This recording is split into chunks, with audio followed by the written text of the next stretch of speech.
is having a bad day.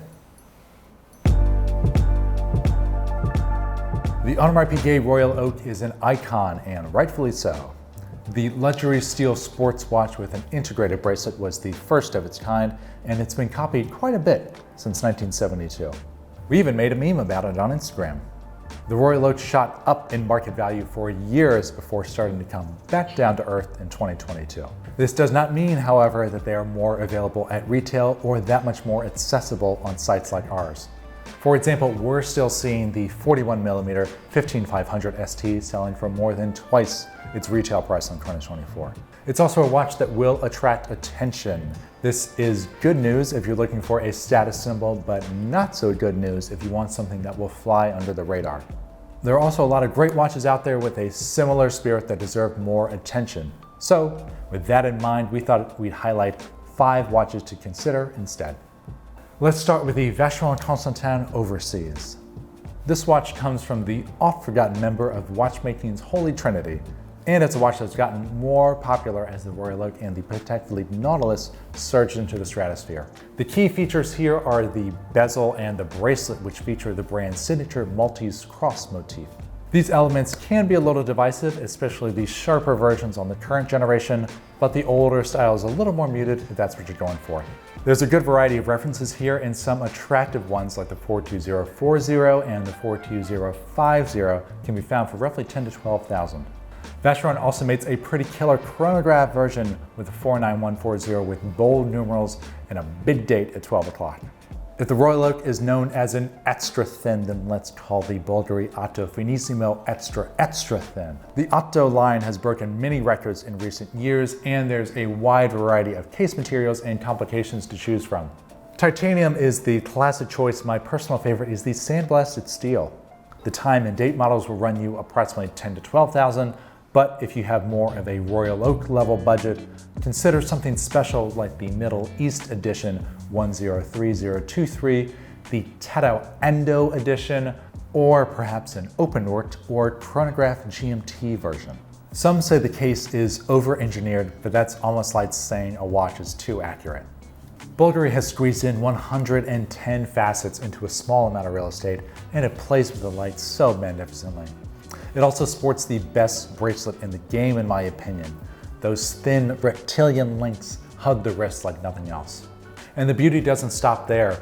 Flip the watch over and you'll see the micro-rotor powered BVL 138 through the sapphire case back. This is a watch you have to try to believe, and it's gained a whole lot of converts in recent years. I'd also argue it's a classic in the making, and it's still early to hop on this train. If you're a regular of our channel, you may know I'm a big Cartier fan, so I may sound like a broken record here, but hey, it's a good record. The Cartier Santos combines strong design, horological history, and everyday practicality.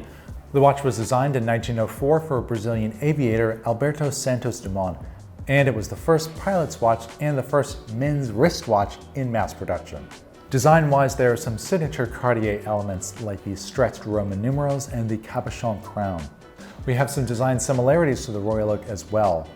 Both are the brutalist hard edge offerings from classical brands. Both have exposed screws on the bezel, and the bracelets play with light in similar ways. The Santos bracelet is a major reason why people buy the watch, and it's a thrill to see the light jump from brick to brick as you move your wrist. The current Santos has 100 meters of water resistance, twice as much as the Royal Oak, so it works as both a dress watch and a daily beater. It's also thinner than the Royal Oak at 8.83 millimeters versus 10.5 for the 15500 ST. Selling for well under $10,000, the Santos is a lot of watch for the money.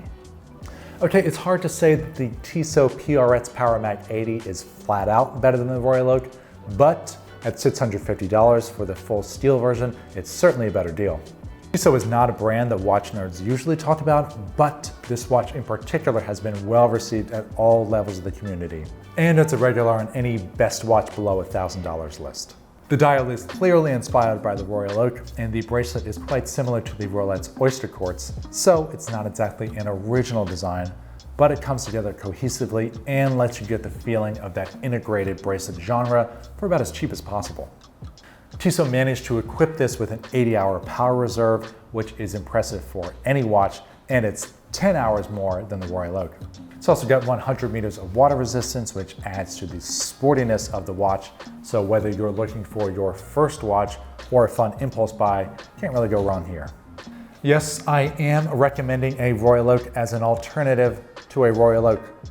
I'm breaking the rules a bit, but the dual time is my favorite variation, and you never really see anyone talk about it. Here you have this wonky but balanced asymmetrical design featuring a second time zone, day-night indicator, sub-dial for the date, and a power reserve indicator. It's a very useful watch, although my power reserve would always be on full since I'd be wearing this watch all the time. The complications in the mitts add several doses of practicality, and it also looks as great on a strap as it does on a bracelet. You can swing dressier with the factory AP alligator strap or throw it on a rubber strap for stealthy sport mode. It's not cheap, but you get a lot more for your money than you would with a standard time and date Royal Oak. There you have it, 5 worthy alternatives to the AP Royal Oak. Do you love it? Do you hate it? Are these hits? What did I miss? Let us know in the comments below. I'm Thomas Hendricks. This is Chrono 24. We'll see you next time.